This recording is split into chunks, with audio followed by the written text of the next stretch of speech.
this opportunity. I want to congratulate the majority and minority leader and my colleagues, Mr. Speaker, for having to resist the temptation to go and hide, just like our colleagues have done, Mr. Speaker.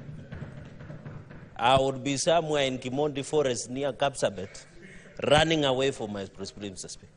And I want to ask, in fact, this should be corruption, where you run away from your duty, Mr. Speaker.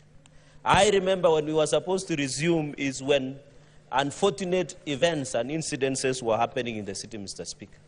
Mr. Speaker, I'm happy that I'm among the senators who found it wise to continue with our duty because we are being paid to proceed with our duty as envisaged by Article 96, Mr. Speaker. Mr. Speaker, I want to tell Kenyans, including our young brothers and sisters, the Generation Z, because some of us are millennials, that we have heard you, we listen to you, we apologize for some of the transgressions that might have escaped our attention in addressing some of the challenges, Mr. Speaker. Mr. Speaker, while a lot has gone through in this country, we must agree that some of these challenges that we face as a nation, Mr. Speaker, has built up for many years, many decades, Mr. Speaker, many challenges since, Mr. Speaker, the onset and independence, both pre and most post-colonial independence of this republic, Mr. Speaker. Mr. Speaker, on Tuesday, when the young people decided to visit Parliament and enjoy the hospitality, although they went away with a number of flags, Mr. Speaker, and also were able to take photos at the floor of the House, at the National Assembly to be precise, and I saw one of the pastors, I don't know, speaking at that aftermath, Mr. Speaker. It was very unfortunate, Mr. Speaker. I saw people who are running helter and skelter, Mr. Speaker. The unfortunate part, as we were being evacuated, was some of the media houses were streaming live, Mr. Speaker, exposing the lives of many members of Parliament.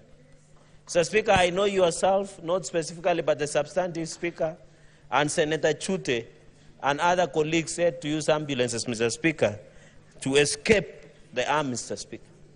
Even as that happened, Mr. Speaker, and I want to point out this, under Article 118, Article 34 and 35, right to freedom of information and media, we should not, even at any given time, Mr. Speaker, block or deny access to media the way it has been done, Mr. Speaker. We should look access of media to the floor and to Parliament prisons case by case, Mr. Speaker, because I'm told there is a silent gag order that has been issued against access of media to the prisons of Parliament, which is very unfair. Kenyans need to know what is happening, especially as the legislators transact business, Mr. Speaker. So I hope through your office you can consult and ensure that case by case, while I do not agree that media were able to expose members of Parliament and report live that they were being evacuated through the tunnel or being taken away by the ambulances or they were changing clothes, Mr. Speaker, I met one member of National Assembly, decided to remove the entire suit and wear a vest and a boxer to escape the rat, Mr. Speaker, through Landimawe, Mr. Speaker, in this city. While those are tactics that people evaded what was happening in that day, Mr. Speaker, it is not a justification to deny media access and issue a gag order against access to media to the prisons of Parliament. And therefore, I want to ask your office and Parliamentary Service Commission to resist the temptation to give out unconstitutional orders of denying access of media, because Kenyans need to know what we are doing. Mr. Speaker, I've used an example of 1932, when there were allegations that there was a letter that was being sent to the House of Congress and Senate that had poison. The Congress decided to close the House and run away. In the subsequent elections, the entire congressmen were voted out, but the Senate of the Republic of United States of America remained true to its cause and addressed the Great Recession, and that is why they are remembered. And that is why we have distinguished ourselves, Mr. Speaker, as the upper house.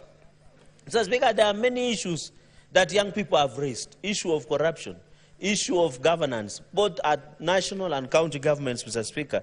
Issue of lack of opportunities. Issue of nepotism, Mr. Speaker.